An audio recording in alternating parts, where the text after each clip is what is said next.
Estamos en la serie de parábolas de Jesús, con lo cual hoy sí que toca parábola, ¿no? Hoy sí. Hoy sí. Vale. Vamos a pedirle al Señor que guíe y que esté con Rubén.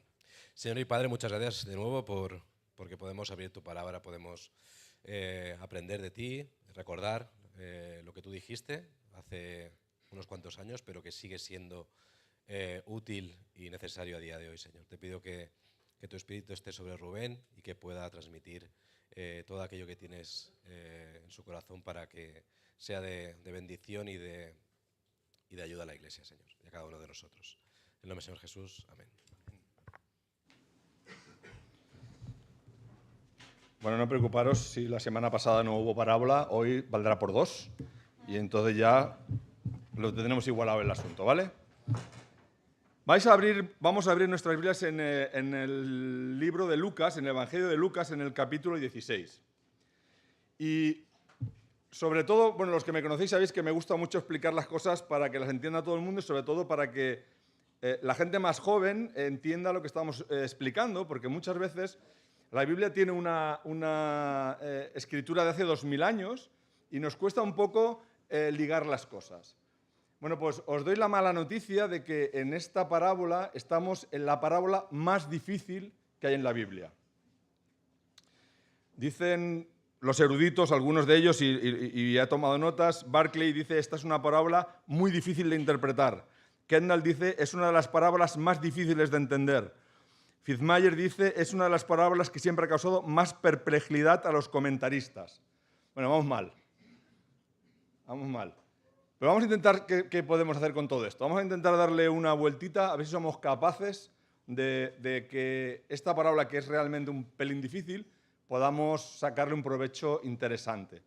Vamos a leerla en primer lugar. Yo voy a leer en el Reina Valera, en la versión Reina Valera del 2020. La que tenemos aquí no es la de 2020, o sea que no va a coincidir exactamente lo que aparezca aquí con lo que yo voy a leer, por lo que os decía de las traducciones y el contexto y la evolución del lenguaje, del idioma, ¿vale? La parábola se titula Parábola del mayordomo infiel. Estos títulos no son bíblicos, ¿eh? Estos títulos los puso un señor cuando tradujo la Biblia, dijo, voy a intentar, igual que pusieron los versículos tampoco era algo bíblico, era alguien que dijo, vamos a hacerlo fácil y vamos a poner ahí un numerito para que cuando haya que buscar sea fácil. Pues también se ponían unos subtítulos para que entendiéramos qué es lo que íbamos a leer, ¿no? Entonces, la persona que tradujo esta Biblia decidió que se iba a llamar la parábola del mayordomo infiel. Dijo también Jesús a sus discípulos, un hombre rico tenía un mayordomo que fue acusado de derrochar los bienes de su amo. Entonces le llamó y le dijo, ¿qué es esto que oigo decir de ti? Dame cuenta de tu administración, porque no puedes seguir siendo mi mayordomo. El mayordomo se puso a pensar, ¿qué puedo hacer ahora? Mi amo me va a quitar la mayordomía. Cavar no puedo, mendigar me da vergüenza. Ya sé lo que voy a hacer para que cuando pierda la mayordomía, otros me reciban en sus casas. Llamó entonces a cada uno de los deudores de su amo y dijo al primero, oye, ¿cuánto le debes a mi amo? Él respondió, 100 barriles de aceite. El administrador le dijo, toma tus recibos, siéntate inmediatamente y anota solo 50. Después dijo a otro, ¿y tú? ¿Cuánto le debes? El deudor contestó, 100 medidas de trigo. El mayordomo le dijo, toma tus recibos y anota solo 80. Y el amo elogió la astucia de aquel mayordomo corrupto, porque en efecto, los que pertenecen a este mundo son más sagaces en sus negocios que los que pertenecen a la luz. Por eso, os aconsejo que os ganéis amigos por medio de las riquezas injustas, para que cuando éstas os falten, os reciban en las moradas eternas. Porque el que es fiel en lo muy poco, también es fiel en lo mucho. Y el que en lo muy poco es injusto, también es injusto en lo mucho. Pues si en las riquezas injustas no fuisteis fieles, ¿quién os dará lo verdadero? Y si en lo ajeno no fuisteis fieles, ¿quién os dará lo que es vuestro?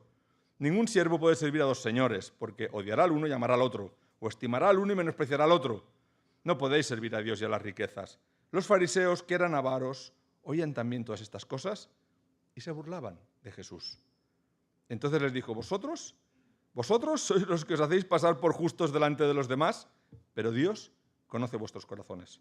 Considerad que lo que la gente tiene por sublime es repugnante delante de Dios.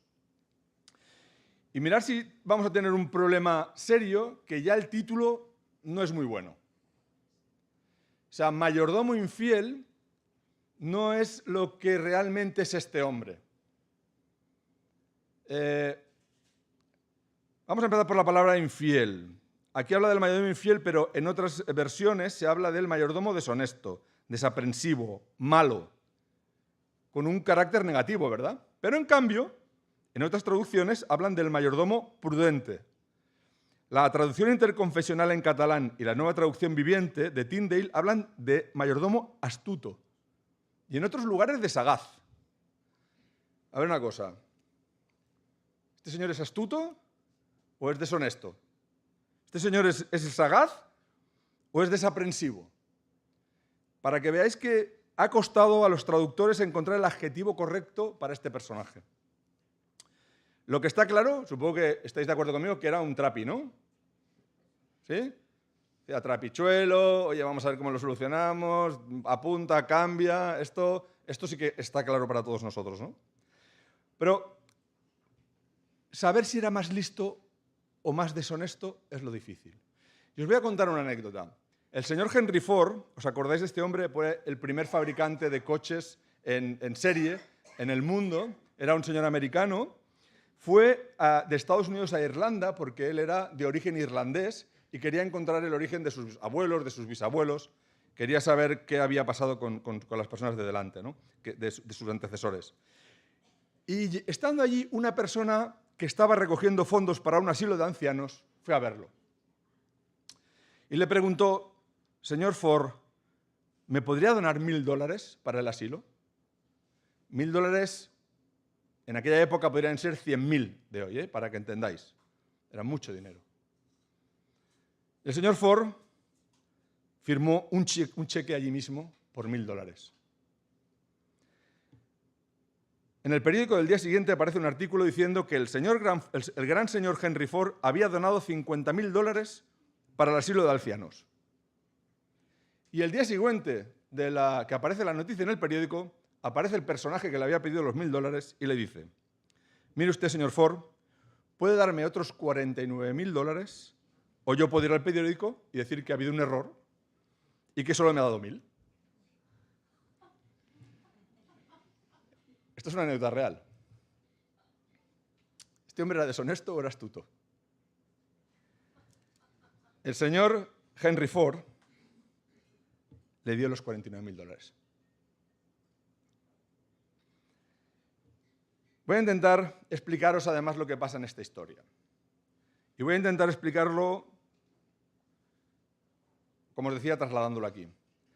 Las grandes fortunas siempre han tenido administradores para gestionarlas. Cuando las personas tienen muchísimo dinero, no tienen capacidad para gestionarlas. De hecho, vosotros sabéis que yo tengo una pequeña empresa, en mi empresa solo somos 80 personas, pero yo no puedo gestionarla. Tengo un director financiero, tengo un director técnico, tengo un director comercial, tengo un equipo de personas que juntamente conmigo dirigimos esta empresa. 80 personas. Imaginaos una empresa enorme. Empresas que tienen 10.000 empleados. Pues esta gente necesitan un montón de personas que administren las empresas. Pero esta historia empieza, el primer administrador que se habla en las grandes empresas, en las grandes escuelas de negocios, era José. José, ¿os acordáis? Egipto, Potifar. Este hombre, que era un esclavo, que lo habían vendido, cuando llega a manos de Potifar, Potifar se da cuenta de que tiene un talento para gestionar las cosas. Y este hombre, que era el jefe de la guardia, era un hombre de un nivel muy alto por debajo del faraón, que se consideraba un dios, le deja a José gestionar. Y José, esto lo podéis encontrar en Génesis 41 por si alguien tiene interés, lo que hace es crear una infraestructura, una organización que podríamos decir que era un ministerio de agricultura actual. Este hombre organiza toda la situación para gestionarla de la mejor manera posible. Él tiene una ventaja, y es que Dios le va chivando cosas. Claro, eso es una ventaja grande, la verdad. Y Dios le dice: mira, vas a tener 7 años de prosperidad, pero después van a venir 7 años de hambre. Y él, con esa información, empieza a crear silos, empieza a crear cosas para que el sobrante que tiene lo pueda almacenar para intentar cubrir 7 años que van a venir después. Sabemos por la información de la época que no solamente hizo eso, creó una tabla de precios porque la gente, cuando ya no tenía dinero, tenía que vender sus animales, sus cosas, para poder comer. De hecho, algunos se vendían a ellos mismos como esclavos para poder mantener a su familia. Y José organiza toda una idiosincrasia, toda una tabla de precios, todo un mundo, todo un mercado mundial económico para que esto funcione. Este mayordomo hacía lo mismo. Este hombre hacía lo mismo. Y le vamos a cambiar la palabra mayordomo. Cuando yo hablo de un mayordomo, ¿qué os viene a la cabeza? Un mayordomo es aquel señor de guante blanco, ¿verdad? Con guantecitos blancos, que está el jefe allí, un señor esto inmaculado, le ayuda a vestirse, le pone la americana. O también es el señor que era como el jefe de los siervos de una casa bien, ¿verdad? Este hombre no es eso. Este hombre es un gestor, es un administrador, es un gerente. Es lo mismo que José. ¿Cuánto dinero perdonó? Claro, aquí habéis leído 100 barriles de aceite, queda como poquita cosa. Pues os voy a traducir esto al lenguaje actual. Este hombre, que dice que tenía 100 barriles de aceite, se calcula que 100 barriles de aceite eran entre 3.000 y 4.000 litros de aceite. Eso es mucho aceite, ¿eh? En el caso del trigo, 100 medidas de trigo, posiblemente 27.000 kilos de grano. 27 toneladas de grano. Al primero le perdonó 1.500 litros, 2.000. Al segundo le perdonó el 20%, o sea, 5 toneladas y media. 5.400 kilos exactamente. Estamos hablando de un hombre que hablaba de dinero a gran escala, ¿eh? Este hombre no era un señor que le perdonaba a dos desgraciaditos, no. Este hombre era un señor que estaba hablando con mayoristas que además vendían su producto a otras tiendas pequeñas que lo vendían a la gente. ¿Me seguís? Mucha pasta. Mucho dinero. Por eso se entiende que diga que no quiere mendigar. ¿Os imagináis? Un gran directivo que lo encontramos un día mendigando. Ya no es una cuestión, es una cuestión de orgullo personal, ¿no? Por eso dice que no puede cavar. Él nunca seguramente había hecho ningún trabajo manual. Él no estaba preparado para poder defenderse haciendo cosas de manera física. Él tenía que buscarse la vida para solucionar el problema. La siguiente pregunta que uno se hace cuando lee esto es: ¿pero qué hizo este tío? No lo explica. Aquí no lo explica. Dice el versículo 2, entonces le llamó el amo y le dijo, ¿qué es esto que oigo decir de ti? Dame cuenta de tu administración. No sabemos nada más. Se habla de diferentes posibilidades. Una es que este hombre tenía la posibilidad de cargar un extra, digamos, un interés, como hacían los publicanos a los clientes, a las personas de la calle, ¿os acordáis? El publicano y el fariseo, ¿no? Pues los publicanos eran como cargadores de impuestos y para que ellos cobraran su trabajo, ellos le pagaban a Roma lo que Roma les pedía, pero ellos le cargaban unos intereses para cobrar ellos, ¿no? Es posible que este hombre estuviera exagerando, estuviera subiendo el precio de los intereses que le correspondían a él. Podía haber hecho trampas en los pesajes. A lo mejor cuando vendía, pues cuando ponía que era 1 kilo, no era 1 kilo, ¿verdad? O cuando el precio, su jefe le había dicho que era un precio, él decía otro precio. No lo sabemos, ¿eh? ¿Estaba robándole al jefe de alguna manera? Quizá le había metido la mano en la caja. Directamente, alguno de los pagos que había recibido había dicho esto a la buchaca. Quizá simplemente era un malgastador. Lo que hoy llamamos los excesos en el marketing, ¿verdad? Gente que paga comidas, hace fiestas, hace actividades vinculadas al negocio, pero lo que hacen es malgastar y lo que hacen además es dar un mal nombre al negocio. No sabemos. Estas son las ideas que se nos han ocurrido entre todos, ¿no? El texto no lo explica. Lo que sí que explica es que el hombre no se queja. El hombre no dice, no, lo que hayas oído hablar de mí es mentira. No. Da por entendido que lo han pillado. Debía ser gordo, ¿eh? Lo que había hecho. Su jefe le llama a rendir cuentas. Dice, ven aquí, hablamos tú y yo. Y entonces él empieza en lo que en catalán decimos embolica que fa fort.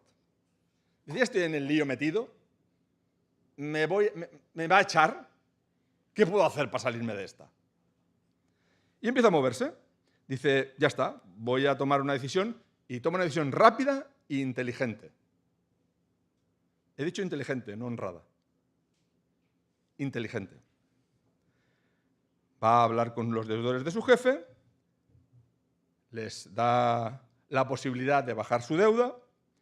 Estamos hablando de que les perdona mucho dinero, como os había dicho antes, y él piensa, esto me pondrá en una situación de favor cuando me eche, cosa que pasará. ¿Sabéis que esto pasa hoy en día en la política? Se llaman puertas giratorias. Algunos políticos ayudan a algunas empresas muy grandes porque piensan, cuando me acabe mi mandato, me voy a la empresa que me van a dar una pasta por estar ahí trabajando, ¿no? Pues esta es la misma filosofía. Voy a beneficiar a esta gente para que luego me den dinero y yo pueda seguir viviendo cuando me echen. Una forma, yo creo que, de corrupción habitual en muchos países.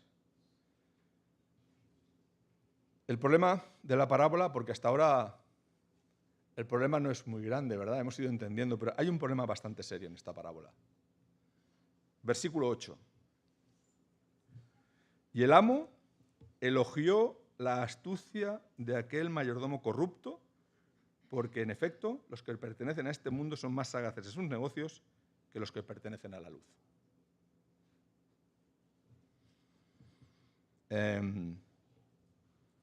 No sabemos si el mayordomo volvía a robar bueno, no sabemos qué es lo que estaba haciendo exactamente, pero ¿cómo puede ser que el dueño le elogie? A un tipo que ha falsificado sus cuentas, ha hecho trampa, está manipulando la situación con una falta de ética notable, lo ha pillado la primera y la segunda vez. Creo que todos los que hemos estudiado este pasaje coincidimos en que el jefe no elogia la conducta de empleado, sino su astucia. Su forma rápida y eficiente que hace que los daños se minimicen. Que el mal, para él, sea el menor. ¿Y qué no nos dice la parábola? Y voy a leer a Antonio Cruz, que es uno de los autores a los que he consultado. Dice, no se trata de una advertencia sobre el peligro de las riquezas. No está diciendo que debemos ser astutos para robar al prójimo. No dice que el fin justifique los medios. No alaba las irregularidades del mayordomo ni aprueba la estafa por falsificación de cuentas. La parábola no dice nada de esto. Pero nos saca de nuestra zona de confort. Nos explica cosas feas y cuando esperemos que las critique, las alaba. Lo que está claro es que el acto corrupto no se critica en esta parábola. Se celebra la actitud del administrador, aunque el componente ético sea difícil de aceptar. Y esta es la parte rara que encontramos aquí. Pero entonces, ¿creéis a quién iba dirigida esta parábola? Las parábolas siempre van dirigidas a todo el mundo, esto está claro, pero cuando se hace esta palabra y se habla de estos números, y se habla de esta cantidad de dinero, y se habla de este tipo de personas, parece ser que iba dirigida a los fariseos, que era la gente que movía el dinero, que era la gente que sabía lo que les estaba contando, que era la gente que podía contar en toneladas, ¿verdad? No en un pequeño cuenco para comer todas las semanas. Y de hecho dice al final de la palabra que los fariseos, que eran avaros, oían estas cosas y se burlaban de Jesús. Tú qué sabrás, debían pensar, ¿no?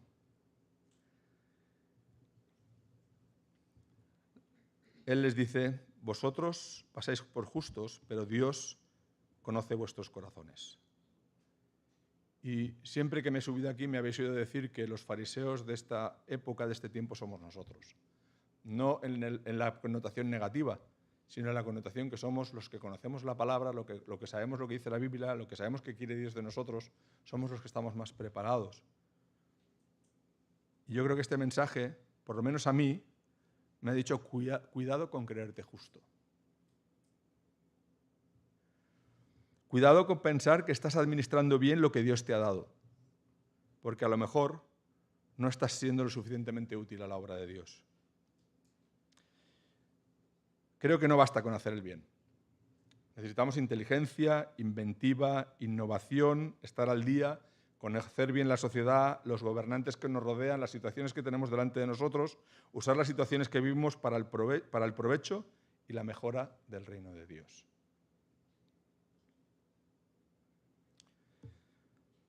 Todos nosotros somos administradores de lo que Dios nos ha dado. Y cuando lees esto, por lo menos te pregúntate, ¿lo estás utilizando de la mejor manera posible o solo lo estás utilizando? ¿Lo que haces es suficiente, pero suficiente para ti o para Dios? Me duele a mí que el versículo 8 diga que los que pertenecen a este mundo son más sagaces en sus negocios que los que pertenecen a la luz. A mí me duele. Creo que a veces nos perdemos mirando hacia adentro, a nuestros ombligos. No pensamos en cómo podemos alcanzar el mundo, cómo podemos hacer grandes cosas para Dios. Somos un pueblo pequeño, no tenemos recursos, vivimos en un mundo hostil. La Biblia aquí dice, ¿sabéis lo que os digo? Espabila. No me cuentes rollos. Espabila. Déjate de quejas. Toma decisiones astutas. Sé inteligente. Al final os he confiado la administración de mi reino. Hacedlo bien. Dice un teólogo italiano, católico, Alessandro Pronsato, dice, no hay sitio en el reino para los tontos. Me encanta este hombre. Me gusta. Y sigue diciendo, quizás la diferencia entre nosotros y el administrador deshonesto es que él está en apuros porque no le salen las cuentas, mientras que a nosotros las cuentas con Dios nos cuadran siempre, con sorprendente facilidad.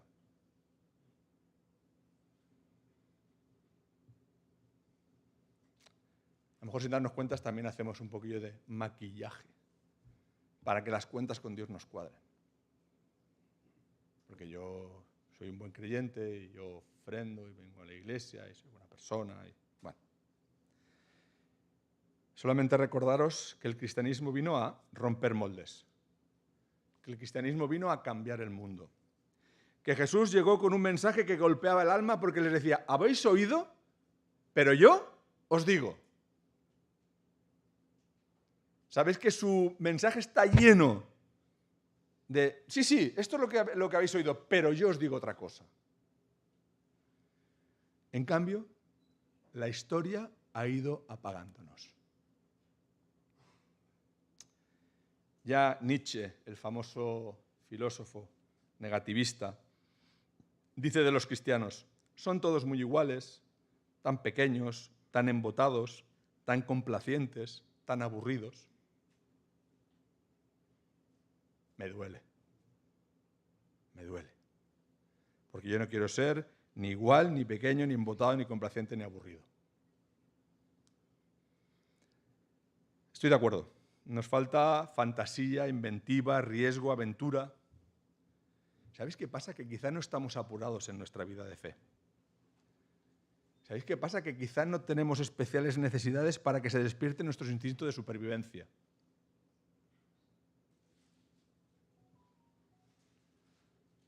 Una de las canciones lema del cristianismo es he decidido seguir a Cristo, ¿verdad?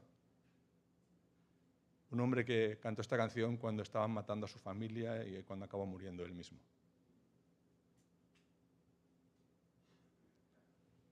Nosotros cuando acabemos de aquí nos iremos a casa, comeremos, descansaremos. Instinto de supervivencia no nos hace falta. No podemos olvidar que somos los descendientes de aquellos pocos discípulos que pusieron al mundo en jaque. Vamos a ir a Hechos, porque quiero recordaros uno de esos momentos, Hechos 17.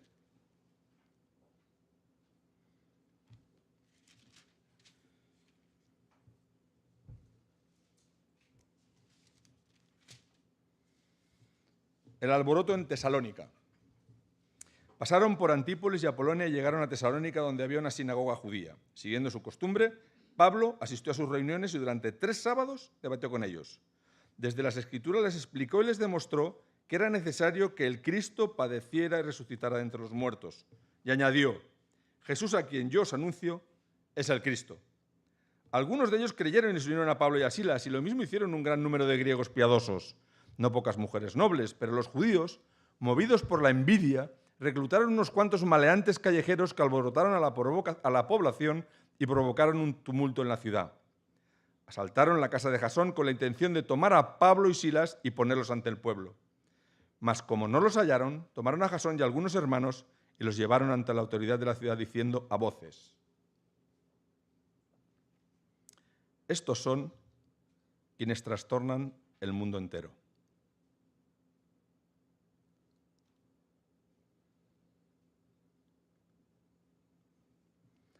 Todos ellos contravienen los decretos de César diciendo que hay otro rey, Jesús. Oyendo esto, el pueblo y las autoridades de la ciudad se alarmaron, pero los soltaron después de haber obtenido una fianza de Jasón y de los demás. Esto resume cuál debería de ser nuestra actitud. Esto resume lo que tendría que estarnos pasando. Que el propio Estado, la propia entorno, los que nos rodean, tendrían que estar preocupados porque somos quienes transformamos el mundo entero. Creo que la enseñanza principal de esta parábola es que debemos estar preparados para solucionar los problemas que nos lleguen en la administración que Dios nos ha encomendado a cada uno de nosotros y que tenemos que ser astutos. Hay un versículo que conocemos muy bien, pero que parece que nos olvidamos de la mitad siempre, que es Mateo 10:16. Os envió como ovejas en medio de lobos. Por tanto, ser astutos como serpientes y sencillos como palomas. Sencillos como palomas, estamos de acuerdo, somos hijos de Dios, pero astutos como serpientes. Esto no lo digo yo, esto lo dice la Biblia. Ser astutos como serpientes. Ser listos como el hambre. No somos tontos, debemos poner toda nuestra astucia al servicio del reino de Dios. Y si hacemos esto, Dios obrará en consecuencia. Me gustaría que tuvierais unos momentos de reflexión hoy en casa, cuando estéis tranquilamente pensando si estáis realmente poniendo vuestro ingenio, vuestra astucia, vuestra inteligencia al servicio del reino de Dios. Si realmente lo estáis haciendo bien o lo estáis haciendo bien. Porque al final nadie de nosotros, de los que estamos aquí, os va a reclamar nada. Pero un día el Señor os va a preguntar, nos va a preguntar, me va a preguntar: oye, ¿cómo administraste la parte del reino que yo te di? Y espero poder contestarle dignamente.